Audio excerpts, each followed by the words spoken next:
주안의 하나 4부 방송입니다. 4부에는 책 읽는 그리스도인과 은혜의 설교 그리고 성경의 인물들과 사건을 만나는 바이블 드라마가 준비되어 있습니다.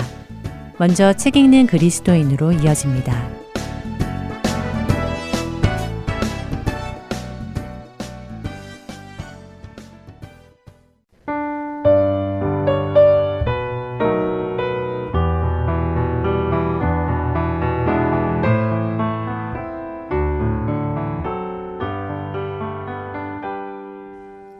애청자 여러분 안녕하세요. 성도들에게 추천해 드릴 만한 신앙서적을 읽고 내용 속에서 우리가 생각해 볼 것들을 함께 나누는 시간, 책 읽는 그리스도인 시간 진행의 정지혜입니다. 여러분과 데이비드 그레고리 작가가 쓴 예수와 함께한 저녁 식사라는 책을 중심으로 이야기를 나누기 시작했습니다. 스스로를 나사렛의 예수라고 소개하는 사람과 식사를 하게 된 주인공 닉. 그는 자신 앞에 앉은 사람이 누구인지 알아보기 위해 식사를 시작하고는 대화를 나누어 갑니다. 닉은 자신 앞에 앉은 사람이 정말 성경의 그 예수, 하나님이실 것이라고는 절대 생각하지 않고 있지요. 그래서 닉은 자신이 알고 있는 지식을 다 동원하여 종교적인 질문들을 합니다. 힌두교, 불교, 이슬람교 등의 질문을 하지요. 사실 오늘을 사는 현대인들은 종교에 대한 관심이 별로 없습니다. 관심이 있다고 해도 종교는 마음의 평안을 얻기 위한 하나의 방법으로 인식하는 경우가 많지요. 또한 신을 찾고자 해서 종교를 가지거나 진리를 찾고자 하는 구도적인 이유로 종교를 가지는 경우도 자신들의 기준을 가지고 찾아가기에 참되신 하나님을 만나기는 어렵습니다.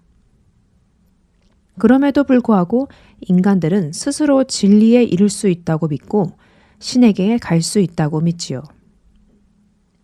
힌두교인들은 몇백 번의 환생을 거듭해가며 이생에서의 업보를 풀고는 신에게 갈 수 있다고 생각하고 불교 신자들은 열반에 이르기 위해 많은 노력을 합니다.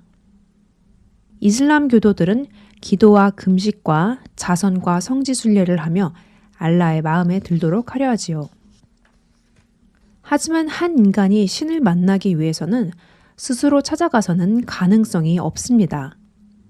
인간에게는 결코 신의 존재를 찾아갈 능력이 없기 때문이지요. 닉은 대화 도중에 나사렛 예수라는 사람으로부터 질문을 받습니다. 천국으로 가는 길을 얻고자 노력하는 이슬람 교도들은 하루에 기도를 몇 번이나 해야 천국에 갈 수 있는 충분한 자격을 얻을까요? 라는 질문이었지요. 닉은 모른다고 답합니다. 나사렛 예수는 이슬람 교도들도 모른다고 답해주지요. 참 놀랍지 않습니까? 자신들이 믿는 신에게 갈 수 있을 것 같은데 어떻게 가는지 모른다니 말입니다. 어떻게 가는지 모르는데 어떻게 그 길을 갈 수 있을까요? 인간이 신을 스스로 찾아갈 수 있는 방법은 없는 것입니다. 그렇기에 신이 인간을 찾아오신 것이지요. 하나님께서 육신을 입고 이 땅에 오셔서 다시 하나님이 계시는 그곳으로 인도하여 가시는 것이 바로 예수 그리스도께서 이 땅에 오셔서 십자가에서 죽으심으로 길과 진리와 생명이 되신 이유인 것입니다. 닉은 스스로를 나사렛 예수라고 하는 사람과 앉아 종교 이야기를 나누다 보니 사람들이 만들어낸 종교들이 여러 허점들을 가지고 있는 것을 인정하게 됩니다. 결국 닉은 신이 존재하지 않을 가능성을 이야기하지요. 세상 사람들이 흔히 말하는 빅뱅 우주이론을 통하여 생겨난 우주와 그 안에 생겨난 지구, 그리고 그 지구에서 생겨난 생명체들이 진화의 진화를 거쳐 오늘에 이르렀다는 그 이야기였지요. 예수님은 닉에게 블랙홀 이론을 정립한 로저 펜로즈라는 과학자의 이야기를 해주십니다. 로저 펜로즈라는 사람에 의하면 우주에서 우발적인 사건이 일어나서 혼돈이 아닌 질서정연한 하나의 우주를 생성시킬 확률은 1천억의 123배분의 1이라는 말과 함께 말입니다. 놀라운 일입니다. 하나님의 창조를 믿지 않는 사람들이 만들어낸 이론처럼 우주가 우연한 폭발에 의해 지금의 질서정연한 모습으로 생성되어 그 자리에 있게 될 확률이라는 것이 1%도 아니고 0.1%도 아니고 무려 0.00000000081300813%라는 것이지요. 그것은 사실 0%와 마찬가지입니다. 닉도 그 이야기를 듣고 불가능이나 다름없군요 라고 답하지요. 그럼에도 불구하고 세상 사람들은 이 불가능이나 다름없는 이론을 과학이라는 이름으로 믿습니다. 0.00000001의 확률이라도 확률이기에 그럴까요? 그런 이유로 어떤 신학자들은 진화론을 믿기 위해서는 하나님을 믿는 것보다 더 큰 믿음이 필요하다고까지 말하는 것이지요. 결국 닉은 다시 다른 종교들로 돌아와서는 모든 종교가 결국에는 같은 목적지를 향해 가는 것이 아니냐고 묻습니다. 그 시작의 길만 다를 뿐 결국은 모두 신에게로 향해 가는 것 아니냐고 묻지요. 실제로 요즘 세상에는 그렇게 생각하거나 믿는 사람들이 많습니다. 각 나라와 민족이 서로 다른 언어를 쓰고 서로 다른 문화 안에서 자라났기에 신이라는 이름을 서로 각각 자신들의 언어와 문화 속에서 부르고 있지만 결국은 같은 것이라고 말입니다. 그래서 다른 종교에도 구원이 있다고 말하는 기독교 종파들도 있습니다. 하지만 과연 그럴까요? 만일 다른 종교에도 구원이 있다면, 또한 인간이 스스로 신을 찾아갈 수 있다면 왜 하나님께서는 그 아들을 이 땅에 보내셔서 그렇게도 끔찍한 고통을 겪게 하시고 처절하게 십자가 위에서 죽도록 하셨을까요? 다른 방법이 있다면 말입니다. 그냥 그 다른 방법을 소개해 주시면 되는 것 아니었습니까? 예수님은 그렇게까지 죽으셔야 할 이유가 없는데 괜히 죽은 것이 아니겠습니까? 그렇기에 여기에 답이 있는 것입니다. 그 방법 외에는 죄인이 하나님께 다시 돌아갈 수 있는 방법이 없기에 하나님께서는 그 방법을 사용하신 것이지요. 우리도 이런 기본적인 상식들은 알아두는 것이 좋을 것 같습니다. 그래서 믿지 않는 자들과 대화할 때 그들이 과학이라고 믿고 있는 사실이나 스스로의 행위로 하나님께 갈 수 있다는 이야기나 모든 종교가 하나라는 이야기가 얼마나 허황된 것인지 알려줄 수 있을 것입니다. 책 읽는 그리스도인 마칩니다.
소리들과 고요하게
은혜의 설교 말씀으로 이어드립니다. 오늘은 서울 우면동교회 정준경 목사님께서 욥의 확신이라는 제목의 말씀 전해 주십니다. 은혜의 시간 되시길 바랍니다.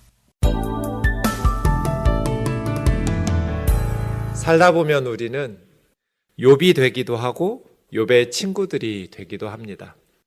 때로는 이해할 수 없는 고통으로 욥과 같이 힘겨운 삶을 살 때가 있고, 때로는 그렇게 고통받는 이웃의 친구가 되어서 위로자가 되어야 할 순간이 있습니다. 욥기서는 3장에서 31장까지 욥과 세 친구들의 대화로 이루어져 있습니다. 욥기서 전체의 70%에 해당하는 긴 분량입니다. 오늘 본문이 속한 23장은 세 번째 욥과 친구들의 대화 중에서 엘리바스의 세 번째 말에 대한 욥의 답변의 내용입니다. 세 번째 세트에서는 좀 짧아집니다. 친구들의 말이. 엘리바스도 그렇고 빌닷은 6절로 짧게 이야기가 끝나고 소발이라는 친구의 발언은 기록되어 있지도 않습니다. 이렇게 친구들의 생각은 변함이 없었고 표현들은 더 거칠어졌고, 친구들이 아무리 말을 해도 욥을 설득할 수 없다고 생각해서인지 세 번째 단계에서는 친구들의 말이 짧아지고 있습니다. 욥의 친구들의 주장은 크게 세 가지였습니다.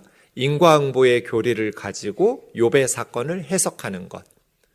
네가 죄인이니까 하나님께서 너를 이렇게 징계하시겠지. 두 번째는 악인의 운명에 대한 내용. 악인들은 잠시 형통한 것 같지만 종말은 비극으로 끝날 것이다. 하나님께서 악인들은 비참하게 심판하시도록 하신다. 그러면서 세 번째는 욥에게 회개를 촉구하고 있습니다. 하나님 앞에서 네가 죄인이라는 것을 인정하고 회개하라고. 그러면 하나님께서 너의 질병을 고쳐주시고 너의 가정을 회복시켜 줄 거라고. 친구들의 말은 틀린 말이 별로 없어요. 언뜻 보면 제가 늘 말씀드리지만 욥의 친구들의 말이 욥기서가 아니라 다른 성경에 기록됐다면 우리는 큰 은혜를 받고 맞다고 동의하면서 그렇게 감동받았을 거예요. 근데 욥 상황에 맞지 않는 거예요. 세 번째 세트에 와서 엘리바스는 22장에서 이렇게 말합니다. 하나님이 너를 책망하시며 너를 신문하심이 너의 경건함 때문이냐? 하나님께서 너를 책망하시고 신문하시는 것이 네가 경건하기 때문에 이런 재앙으로 심판하신다고 생각하느냐? 엘리바스의 생각으로는 상상할 수도 없는 생각이에요. 하나님은 정의로우신 분이고 실수가 없으신 분인데 하나님께서 욥이 진짜로 경건하고 정직하고 바르게 살았다면 이런 재앙으로 책망하시고 신문하실 리가 없거든요. 엘리바스 생각에는.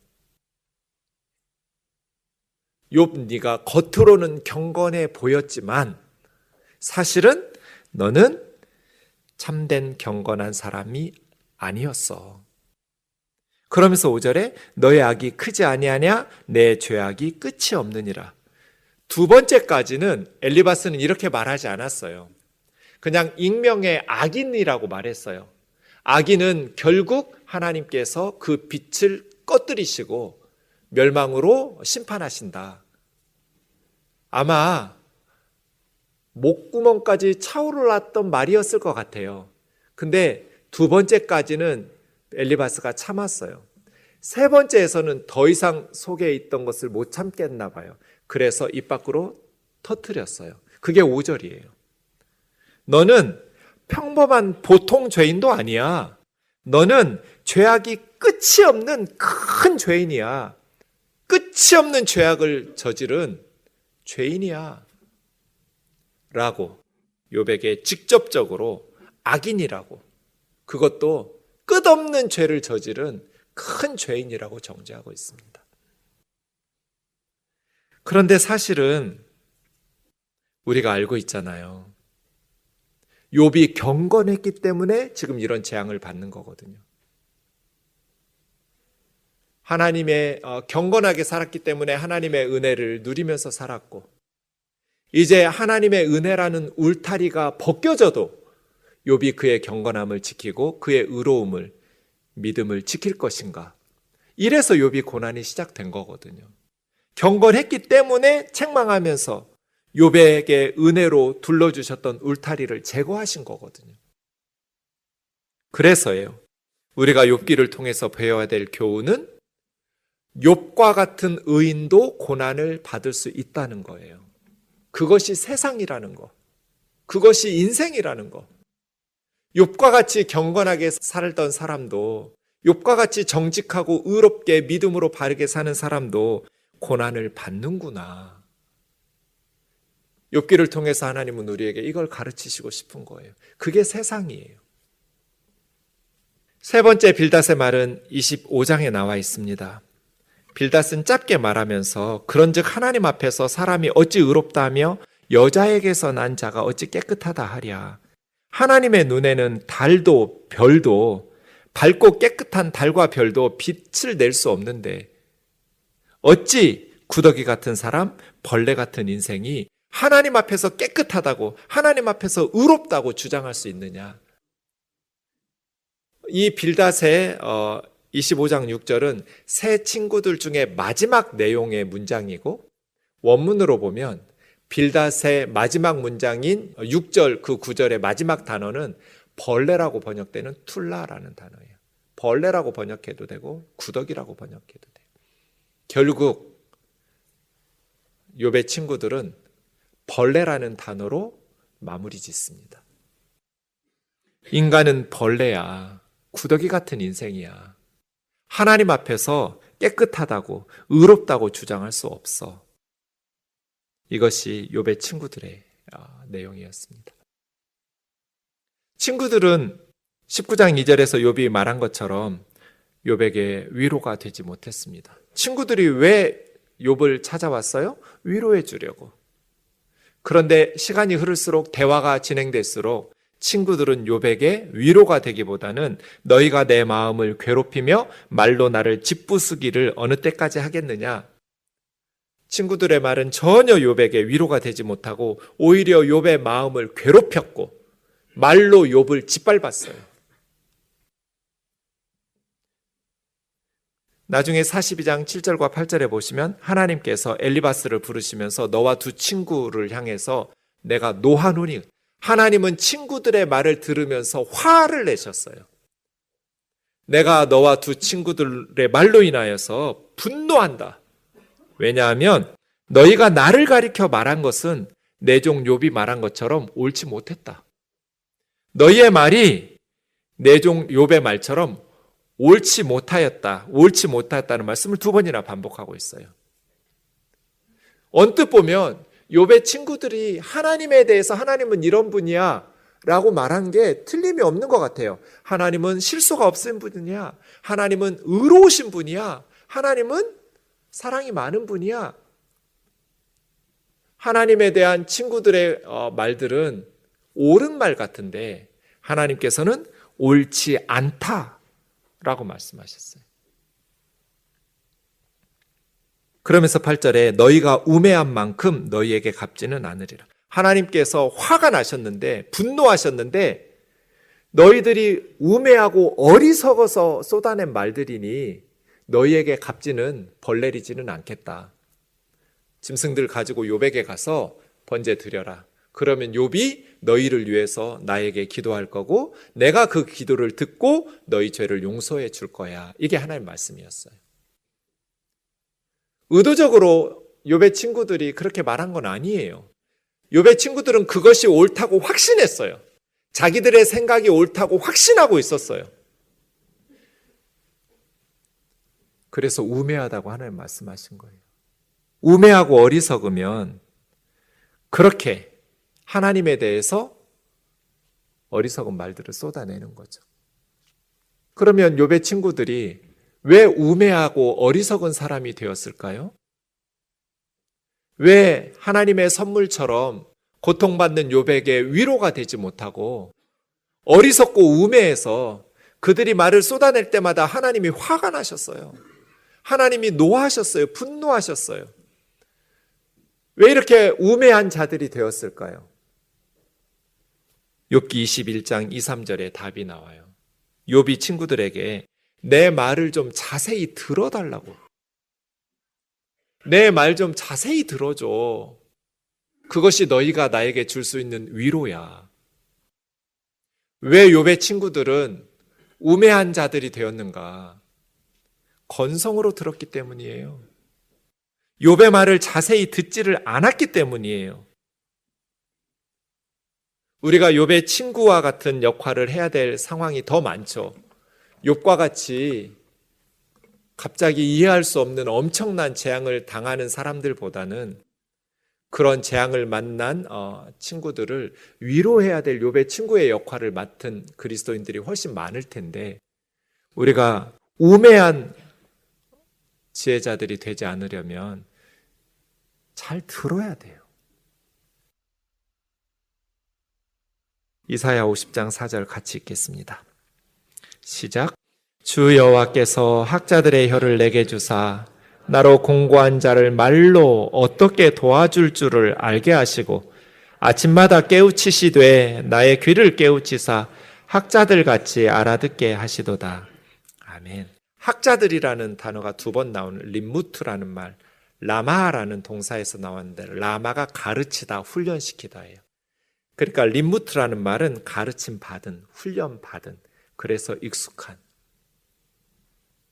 이것이 욥의 친구들의 기도 제목이에요. 우리들의 기도 제목이어야 돼요. 하나님, 저에게 잘 하나님의 말씀으로, 성경으로, 하나님의 영이신 성령으로 내 혀가 잘 가르침 받은 혀가 되게 해주세요. 하나님 말씀으로 잘 배운 혀, 성령님에게 잘 훈련받은 혀를 저에게 허락해 주세요. 그래서 내 혀를 통해서 고통받고 곤고하게 압제당하는 가슴이 아픈 사람들을 말로 어떻게 도와줄 줄을 알게 해주세요. 그러려면 어떻게 해야 돼요? 학자와 같은 혀를 가지려면 학자와 같은 귀를 가져야 돼요. 아침마다 하나님 말씀으로 내 귀를 깨우쳐 주세요. 아침마다 성령님 내 귀를 깨우쳐 주셔서 잘 하나님의 뜻을 알아듣게 해주세요. 하나님 말씀 알아듣게 해주시고 하나님의 마음을 알아듣게 깨우쳐 주세요. 그래서 내가 말로 곤고한 자들을 어떻게 도와주어야 될 줄을 아는 혀를 가지고 살게 해주세요. 로마서 12장 같이 읽겠습니다. 즐거워하는 자들과 함께 즐거워하고 우는 자들과 함께 울라. 서로 마음을 같이하며 높은 데 마음을 두지 말고 도리어 낮은 데 처하며 스스로 지혜 있는 채 하지 말라. 즐거워하는 자들 배 아파하지 말고 함께 즐거워하고 우는 자들과 함께 울어라. 그러려면 어떻게 해야 돼요? 마음이 같아야 돼요. 고통받는 사람과 마음이 같아지기 전에는 말하는 게 별로 도움이 안 돼요. 와닿지 않으니까요. 마음이 같아져야 진정한 위로자가 될 수 있거든요. 그러려면 교만한 마음, 높은 데 마음 두지 말고 우리 마음을 낮은 곳에 겸손하게 낮춰야 되고 스스로 지혜 있는 척, 아는 척 가르치려고 하지 말아야 돼요. 함께 울라고 그랬지 깨우쳐서 가르치고 지혜 있는 척 하면서 꾸짖으라는 게 아니잖아요. 사랑하는 자매 형제 여러분, 악한 세상에서 하나님의 선물과도 같은 지혜로운 위로자로 사는 저와 여러분 되기를 주의 이름으로 축원합니다. 이제 욥의 상황을 욥의 입장에서 생각해 보겠습니다. 시편 119편 71절 보면 고난 당하는 것이 유익이라고 말했습니다. 고난 자체는 행복한 게 아닙니다. 축복도 아니에요. 괴롭고 힘든 슬픈 일이에요. 하지만 고난을 왜 유익이라고 말하냐면 그 고난을 잘 견뎌내면 하나님의 말씀을 배우기 때문이에요. 귀로 듣고 머리로 배우는 거하고 직접 체험하면서 배우는 건 하늘과 땅만큼이나 차이가 있어요.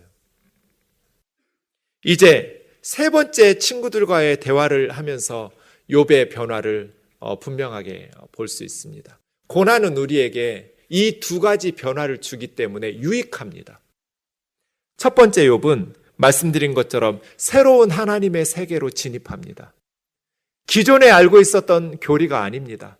기존에 믿고 있었던 귀로 듣던 하나님이 아닙니다. 직접 눈으로 보고 체험하는 하나님. 예전에는 경험하지 못했던 하나님을, 살아계신 하나님을 욥이 경험하기 시작합니다. 이것이 23장입니다. 두 번째는 고난을 받고 있는 이웃과의 연대적인 삶으로의 변화가 나타납니다. 두 번째 친구들과의 대화에는 이런 내용이 없었어요. 세 번째 대화 24장에서부터는 자기처럼 억울하게 고난받는 사람들이 욥의 눈에 들어오기 시작해요. 이 두 가지가 고난의 유익이에요. 하나님에 대해서 달라진다. 이전에 믿고 있던 하나님이 아니라 고난을 통과해내면서 더 깊은 영성을 가지고 살아계신 하나님을 체험하면서 하나님을 경험하게 한다.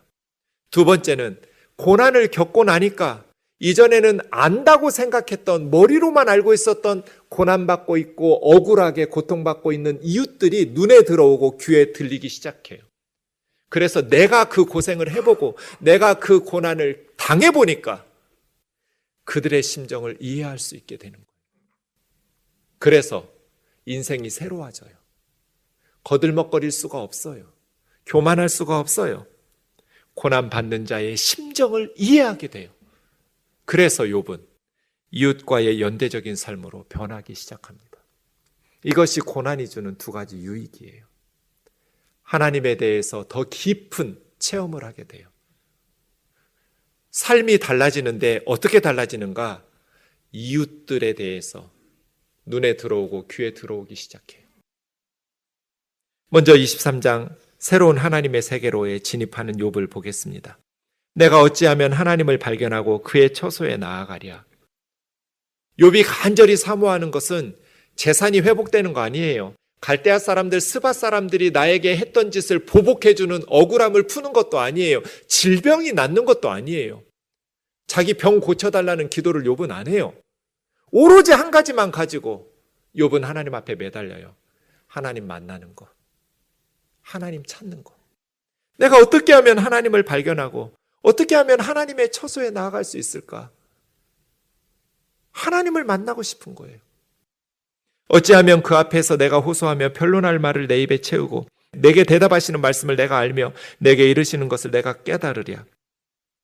하나님 앞에만 나가면 하나님께서 나에게 설명해 주실 텐데, 내가 하나님 앞에 나갈 때 하나님이 큰 권능을 가지시고 나와 더불어 더 다투시겠는가? 이 친구들처럼 나를 조롱하고 나를 책망하고 꾸짖고 혼내면서 나와 다투시겠는가? 아니로다.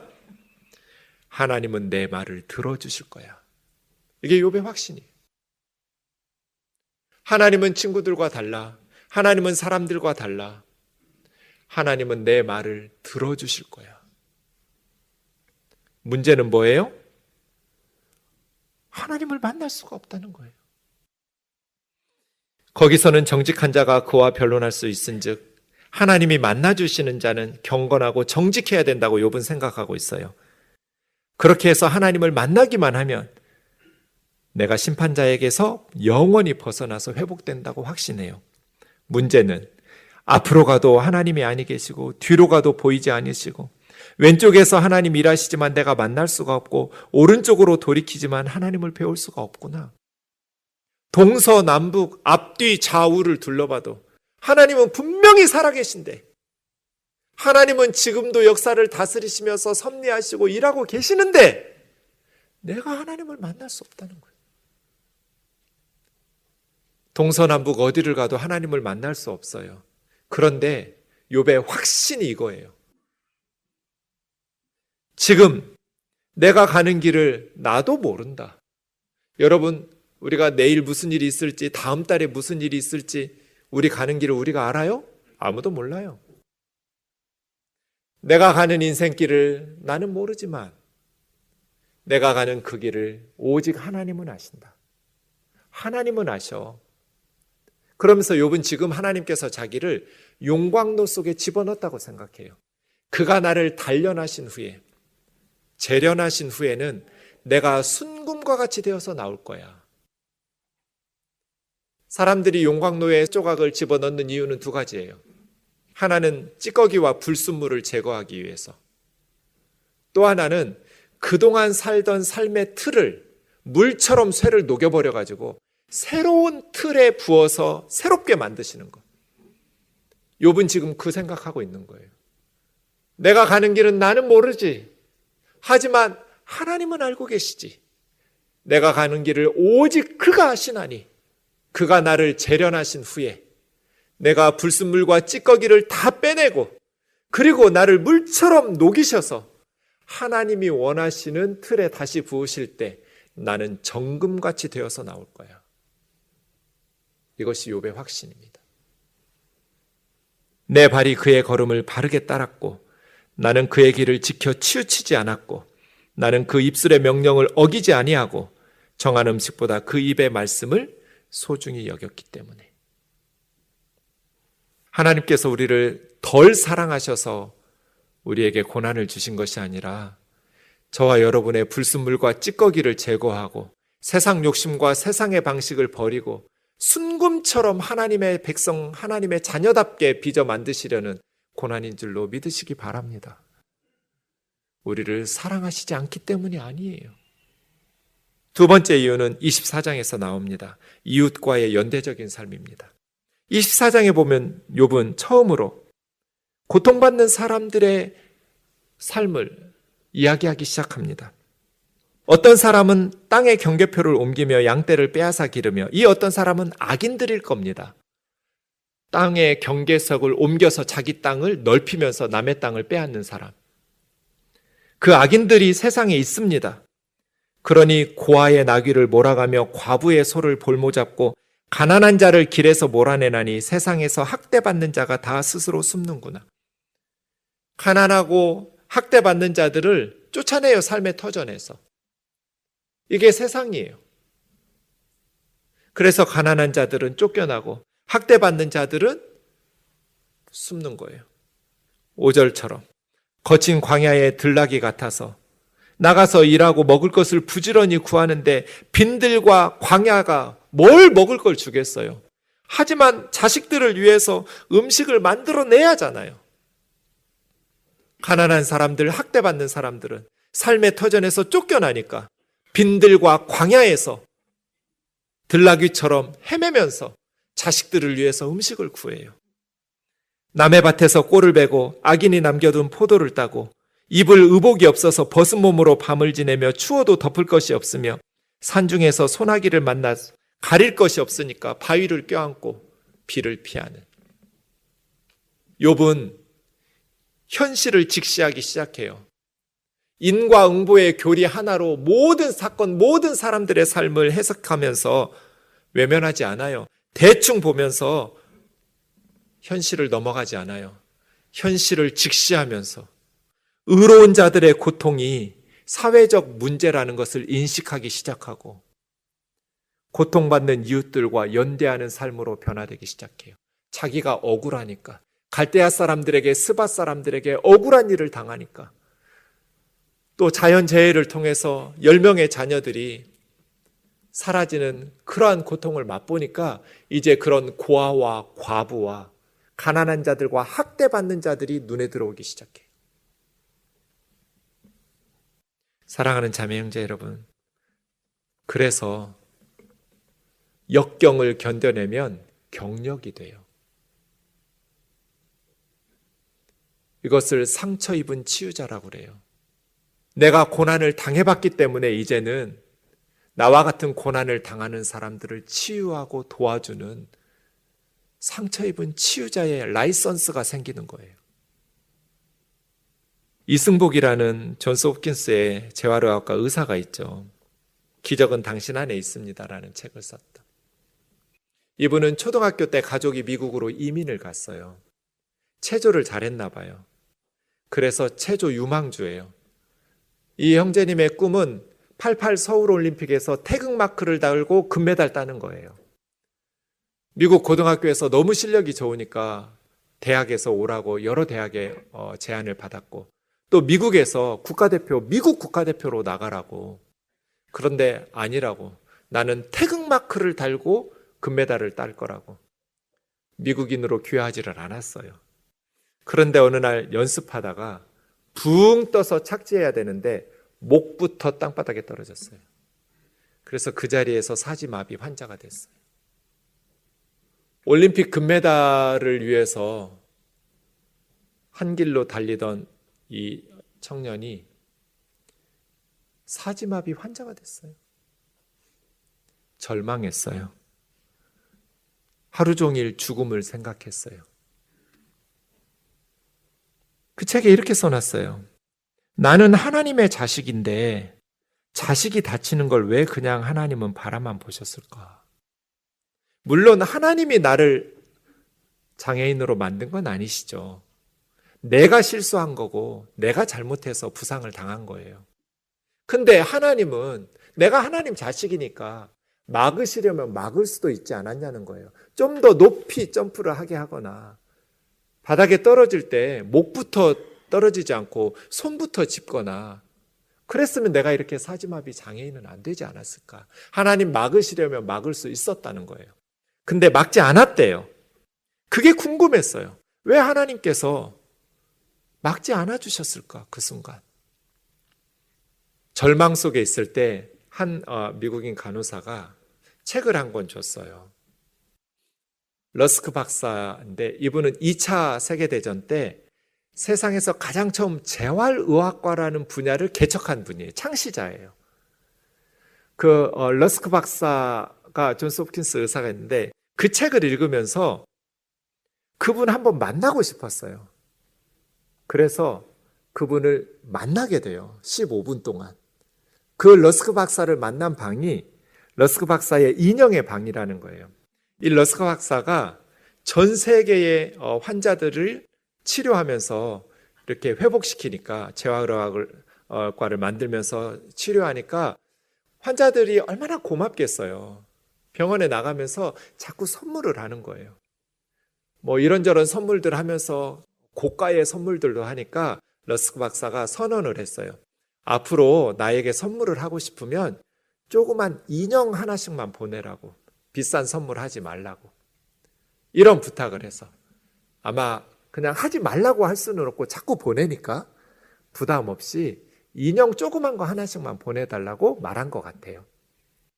그래서 전 세계에서 인형이 날라오는 거예요.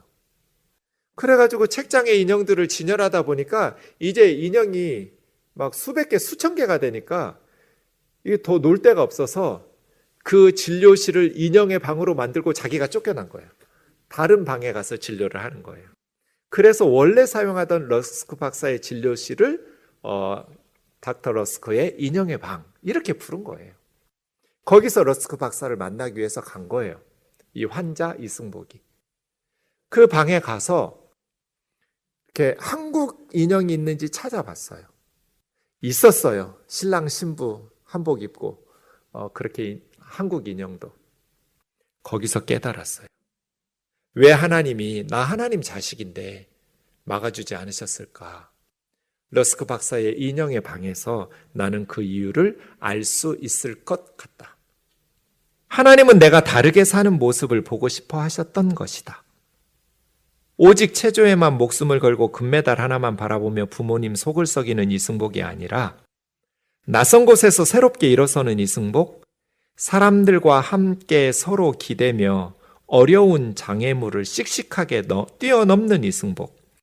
그 모습이 보고 싶어서 나를 다치도록 그냥 내버려 두신 것이었다. 상상하지도 못했던 삶의 전개예요. 자기는 체조 선수로 살 줄 알았어요. 근데 순간 사지마비 환자가 되었어요. 궁금했어요. 왜 하나님이 막아주지 않았는지. 인형의 방에 너무나 다양한 인형들을 봤어요. 1200개가 넘는 다양한 인형들을 보면서 그때 깨달았어요. 똑같은 인형이 없는 거예요. 너무나 전 세계에서 온 다양한 인형들을 보면서 하나님은 내가 다르게 사는 모습을 보고 싶었던 것 같다. 용광로에 쇳덩어리를 집어넣는 이유는 물처럼 쇠를 녹여가지고 새로운 형틀에 집어넣어서 새로운 삶을 살게 하는 거거든요. 고난은 우리를 새로운 모습. 그래서 하나님께서 내가 다치는 걸 바라만 보고 계셨을 것 같다. 지켜만 봐야 되는, 내가 가서 안 다치게 할 수 있는 능력이 있는데 하나님은 그걸 바라만 보셔야 하는 하나님 아버지의 마음은 얼마나 아프셨을까. 그래서 러스크 박사에게 감동을 받고 러스크 박사를 만나면서 자기도 체조 선수가 아니라 나와 같은 고통받는 환자들을 돕는 재활의학과 교수가 되기를 꿈꿨어요. 얼마나 힘들었겠어요. 그래서 결국 존스 홉킨스의 재활의학과 의사가 돼요. 전 세계에 사지마비 재활의학과 의사는 2명밖에 없었대요. 그 중에 한 사람이 돼요. 날마다 미국에서 교통사고 환자들로 사지마비 환자들이 발생하는데, 그런 상상하지도 못했던 비극을 당한 환자들은 소리를 지르고 절망을 해요. 죽겠다고 난동을 피워요. 의사들이, 간호사들이 안간힘을 쓰면서 용기를 불어넣어 주려고 해요. 걱정하지 말라고, 다시 새로운 삶을 살 수 있다고. 그럼 더 화가 나요, 그 말에. 그러면 이승복 박사를 불러요. 호출해요. 호출해서 가보면 언제나 비슷한 상황들이에요. 똑같이 말해줘요. 건강한 의사들이 했던 말과 내용은 똑같아요. 희망을 가지라고, 용기를 내라고, 앞으로 더 잘 살 수 있다고, 아직 인생 끝난 거 아니라고. 근데 분노하면서 발악을 하던 환자들이 순한 양이 되어서 쳐다봐요. 왜 그럴까요? 휠체어에 앉아서 자기와 똑같은 사지마비 환자가 하얀 가운을 입고 그 의사가 말을 해주니까요. 고난과 역경은 견뎌내면 경력이 돼요. 그래서 건강한 사람들이 할 수 없는 일들을 해내게 돼요. 왜냐하면 내가 그걸 경험해 봤으니까. 내가 그 마음을 쉽게 다가갈 수 있으니까. 사랑하는 자매 형제 여러분, 하나님께서와 저와 여러분을 사랑하시죠. 우리를 덜 사랑하셔서 고난과 역경을 주시고 허락하시는 거 아니에요. 새로운 삶을 살아보라고. 저와 여러분의 불순물과 찌꺼기를 제거하고 세상 욕심과 세상의 방식을 버리고 순금처럼 하나님의 백성, 하나님의 자녀답게 빚어 만드시려는 고난인 줄로 믿으시기 바랍니다.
오늘도 반갑지만 이전에 들었던 방송을 다시 듣고 싶을 때 있으시지요? 혹은 다른 사람에게 그 방송만 전해주고 싶을 때도 있으시지요? 저희 할트앤서울 복음방송에서는 그 방송만 모아서 따로 mp3 CD로 제작해 놓았습니다. 방송 모음 mp3 CD가 필요하신 분은 사무실로 연락 주시기 바랍니다. 사무실 전화번호 602-866-8999나 카톡으로 문의 주시기 바랍니다. 감사합니다.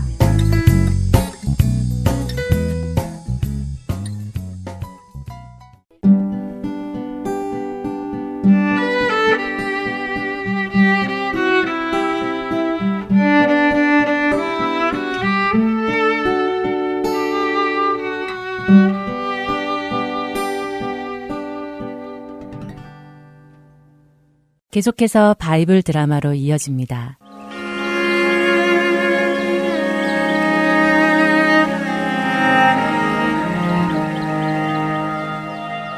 시청자 여러분 안녕하세요.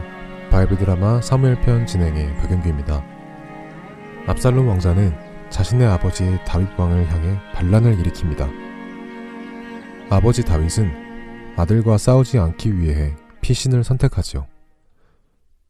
많은 사람들의 눈물을 뒤로하고 다윗 왕은 자신의 군사 600명과 가족들 그리고 몇몇의 신하들을 데리고 광야를 향해 나아갑니다. 그때 누군가가 와서는 다윗에게 보고를 합니다. 다윗 왕이시여, 왕의 자문관인 아히도벨이 왕을 배신하고 압살롬 왕의 자문관이 되었다고 합니다. 그렇군. 아히도벨은 지혜로운 사람인데 큰일이군. 다윗은 모략자인 아히도벨이 압살롬의 편이 되었다는 사실을 듣고는 하나님께 기도합니다. 하나님, 아히도벨의 모략을 어리석게 해주십시오. 아히도벨이 제 아들 압살롬에게 주는 조언들이 모두 어리석은 조언이 되게 하여 주시옵소서. 다윗은 그렇게 기도하며 피난길을 갑니다. 그때 마치 갈람산 앞에는 다윗 왕의 충성스러운 부하이자 친구인 후세라는 사람이 자신의 옷을 찢고 머리에는 흙을 뒤집어 쓴 채 울며 다윗에게 나아왔습니다. 다윗 왕이시여, 이게 어찌 된 일입니까? 후세, 고맙네. 이렇게 나를 생각해 주어 여기까지 나와주니 말일세. 하지만 자네는 돌아가도록 하게나. 자네가 나와 함께 가면 자네에게 해가 될 것일세. 그러니 자네는 예루살렘으로 돌아가서 압살롬에게 투항하게나. 투항이라니요? 그게 무슨 말씀이십니까? 제가 어찌 다윗 왕을 배신할 수 있습니까? 그럴 수는 없습니다. 차라리 저에게 죽으라고 하십시오. 후세, 만일 자네가 나를 정말 위한다면 이렇게 해주겠나? 예루살렘으로 돌아가 압살롬에게 압살롬 왕이시여, 제가 압살롬 왕의 부친에게 충성을 했던 것처럼 압살롬 왕께도 충성을 다하겠습니다 라고 하면 압살롬이 자네를 받아줄 것이네. 그렇게 하면 압살롬 곁에서 압살롬에게 묘락을 주는 아히도벨을 견제할 수 있을 걸세. 사도 제사장과 아비아달 제사장들도 예루살렘에서 나를 도울 것이네. 그러니 자네는 압살롬 곁에서 모든 정보를 알아내어 사독과 아비아달 제사장에게 전달해 주도록 하시게. 그러면 그 정보는 내게로 올 것일세. 아, 그런 뜻이 있으셨군요. 알겠습니다. 그렇게 하겠습니다.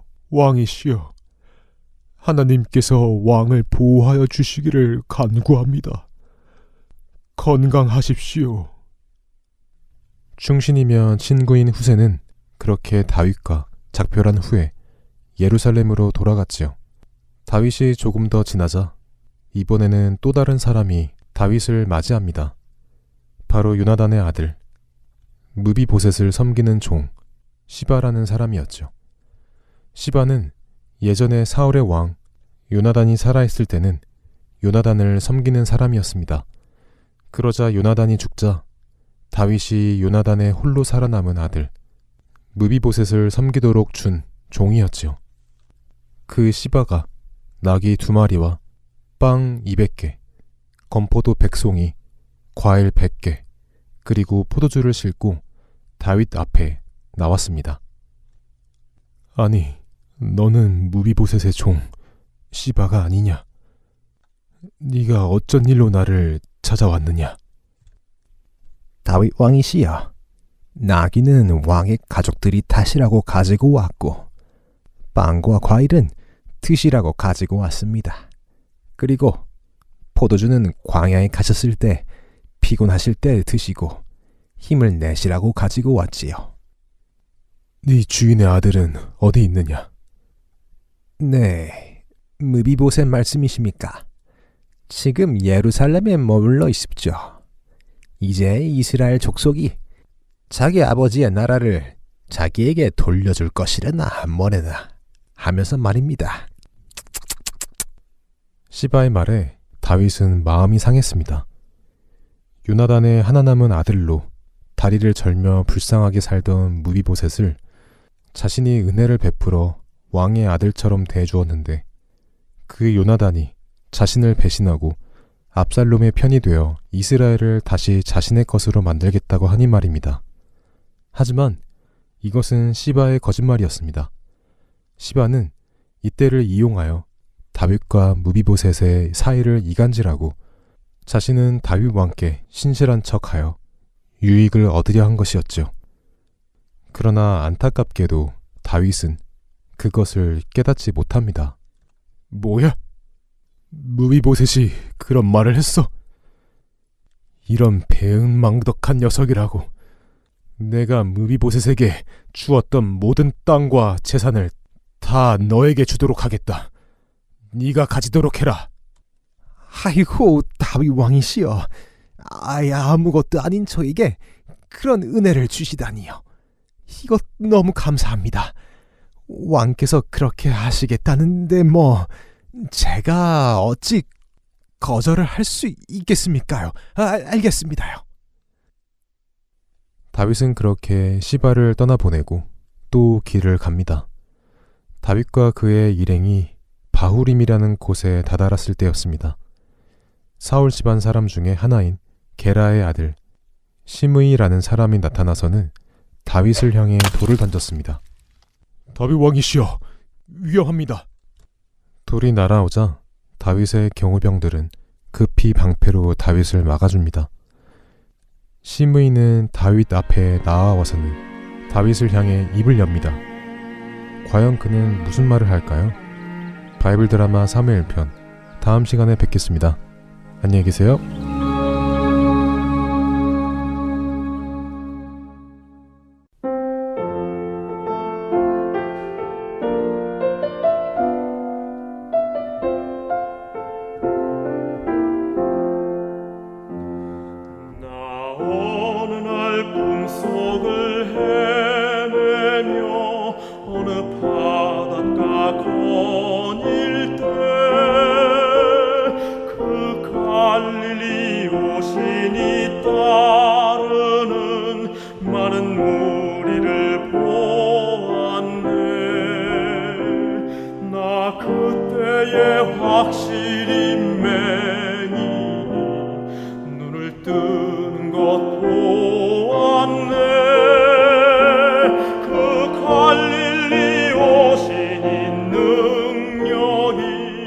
나를 놀라게 하였네.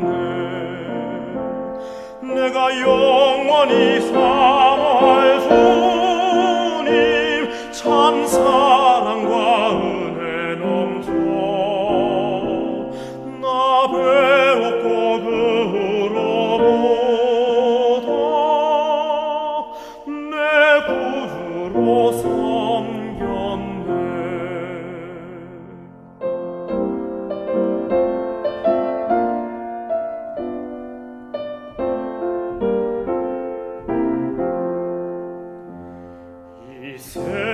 내게 무거운 짐진 자 모두 주 앞에 나오라.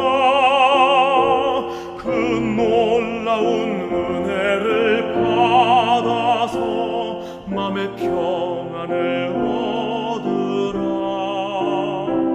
나 주께서 명하신 복음을 힘써 전하며 살 동안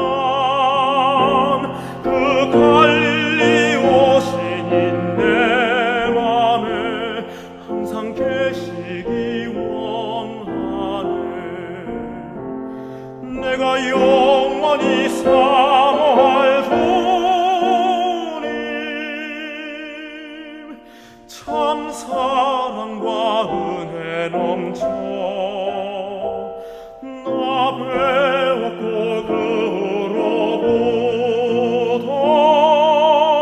그로부터 내 구주로 섬겼네.